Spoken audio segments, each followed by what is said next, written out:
ചെയ്തിട്ട് കാണിച്ചു തരാം കേട്ടോ.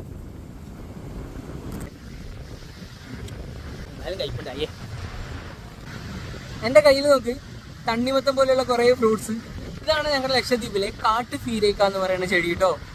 കാണാൻ ഇവര് തണ്ണിമത്തം പോലെ ഉണ്ടെങ്കിലും ശരിക്കും ഇവര് തണ്ണിമത്തനേക്കാളും കൂടുതൽ അടുത്ത് നിൽക്കുന്നത് നമ്മുടെ ഷമാമില്ലേ, ജ്യൂസൊക്കെ അടിച്ച് കഴിക്കുന്ന ഷമാമ്, അതുപോലെ തന്നെ പൊട്ടുവെള്ളരി, ഇവിടെ ദ്വീപില് ഫൂട്ട് ഫീരക്ക എന്നൊക്കെ പറയും. ഇവരൊക്കെ ആയിട്ടാണ് ഇവർ കൂടുതൽ അടുത്ത് നിൽക്കുന്നത് കേട്ടോ. ഇവരെ ഇംഗ്ലീഷിൽ വൈൽഡ് മെലൺ എന്നൊക്കെ പറയും. ഇവരെ സയന്റിഫിക് നെയിം എന്ന് പറയുന്നത് കുക്കുമിസ് മെലോ സബ് സ്പീഷീസ് അഗ്രസ്റ്റിസ് കേട്ടോ. ഫാമിലി എന്ന് പറയുന്നത് കുക്കർബിറ്റേസി എന്ന് പറയുന്ന ഫാമിലിയിലാണ്. അതായത് നമ്മുടെ തണ്ണിമത്തൻ, വെള്ളരി, നമ്മുടെ കുക്കുംബർ, കൈപ്പക്ക, പടവലങ്ങ ഇതെല്ലാം വരുന്നത് ഈ ഫാമിലിയിലാണ്. അതിൽ തന്നെ കുക്കുമിസ് എന്ന് പറയുന്ന ജീനസിലാണ് ഇവരും അതുപോലെ തന്നെ ഷമാമ്, വെള്ളരി ഇതൊക്കെ വരുന്നത്. തണ്ണിമത്തൻ ഉണ്ടല്ലോ, അത് സിട്രുള്ളസ് എന്ന് പറയുന്ന വേറെ ജീനസിലാണ്. അപ്പൊ ഇവർ കാണാൻ ശരിക്കും തണ്ണിമത്തൻ പോലെ ഉണ്ടെങ്കിലും തണ്ണിമത്തന്റെ കൂടെ അല്ല നിൽക്കുന്നത് ഈ ഷമാമ്, വെള്ളരി, നമ്മുടെ ഫൂട്ട് പീരക്ക അതിന്റെ കൂടെയൊക്കെയാണ് ഇവർ നിൽക്കുന്നത് കേട്ടോ. ബീച്ചിൽ ഇങ്ങനെ കുറെ പടർന്ന് കിടക്കും കേട്ടോ എല്ലാ സ്ഥലത്തും.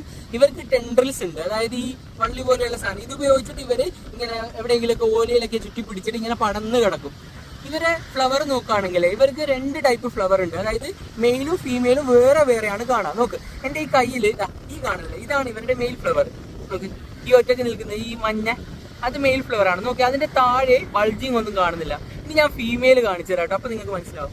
ഓക്കെ, ഇതാണ് ഇവരുടെ ഫീമെയിൽ ഫ്ലവർ. നോക്ക്, ഇതാ നോക്ക് കാണുന്നുണ്ട്. അതിന്റെ താഴെ ഒരു ബൾജിങ് കണ്ടോ, അത് ശരിക്കും അവരുടെ ഓവറിയാണ്. അപ്പൊ മെയിൽ ഫ്ലവറും ഫീമെയിൽ ഫ്ലവറും വേറെ വേറെയാണ് കാണുന്നത് കേട്ടോ.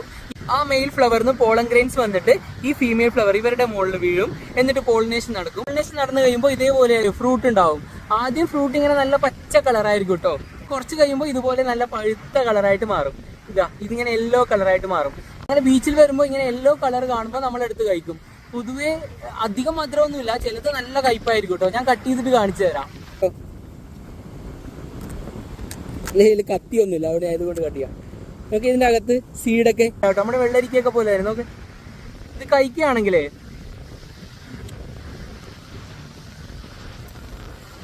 കയ്പുണ്ട് കേട്ടോ. ഇതിന് കയ്പ് കുറച്ച് കൂടുതലാണ്. കയ്പ് ഞാൻ നേരത്തെ കഴിച്ച ഇത്ര കയ്പുണ്ടായിരുന്നില്ല. ഈ കയ്പിന് കാരണം എന്താണെന്നറിയോ, ഇതിന്റെ അകത്ത് കുക്കർബിറ്റാസിൻ എന്ന് പറയുന്ന ഒരു കെമിക്കൽ ഉണ്ട്. അത് ചില പ്ലാന്റിൽ നല്ല കൂടുതലായിരിക്കും കേട്ടോ.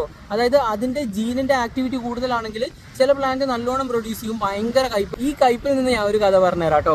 അതായത് കുറേ വർഷങ്ങൾക്ക് മുമ്പ് നമ്മുടെ ഈ പൊട്ടുവെള്ളരി, അതുപോലെ തന്നെ ഷമാമ്, ഇതൊന്നും ഈ ഭൂമിയിൽ ഉണ്ടായിരുന്നില്ല. അന്ന് ഈ മനുഷ്യരൊക്കെ കാട്ടിലോട്ട് വരുമ്പോൾ ഇതുപോലെയുള്ള വൈൽഡ് മെലൺ കാണുമായിരുന്നു.